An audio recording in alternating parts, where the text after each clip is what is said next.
As far as backpacking and bushcraft are concerned, very few items carry as much utility pound for pound as some cordage, especially considering the incredible strength to weight ratios of modern materials.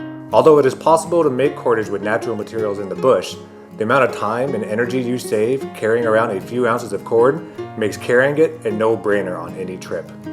Let's look at the many things you can accomplish with something as simple as a loop or two of high-strength 6mm static line. If you have a lower strength line such as 550 cord, doubling over like this essentially doubles the strength of the loop each time. Here I am making a chest harness similar to the one I created in my previous video about creating an optical harness. Such a harness set up in this way can be used to support your weight, whether you are descending a steep ravine or wish to ascend trees or other structures with some peace of mind and the ability to take breaks.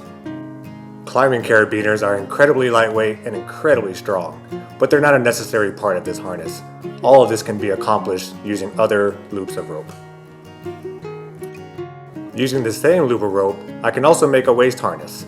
This one's pretty simple. If you just run the loop across your back, as I'm displaying here, and then pull the loose piece back to your legs, and connect all of the loops with a climbing carabiner or any other mechanism you have handy, you make a waist harness.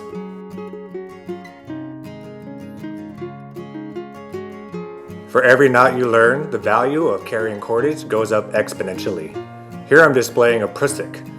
By wrapping this smaller gauge loop around a larger rope, I can create a knot that can easily be moved up and down the length of the rope, but is self-locking and will not move when weighted. The possibilities with this knot are endless, and it is used in every endeavor from search and rescue, mountaineering, and arboriculture. Technically, a prusik is a type of knot rather than a specific one, and there are many ways to create one. There is some nuance to creating a prusik knot, from the difference in the diameter of the two ropes to the sheath materials, etc. So I recommend doing a little bit of research before you start trusting your life with these. However, once you get them right, they can be trusted. I showed you the girth hitch in a previous video how pros set up hammocks. When you do it with a loop of rope, you end up with a nice bite at the end, and this can be used to step in or to hang on to for any number of reasons. Doing this in a sequence, you could actually ascend large structures. And here's one more. Once you do have a loop set up, whether it's girth hitched or hanging from a branch, you can tie overhand knots in this loop to create additional levels, or decks.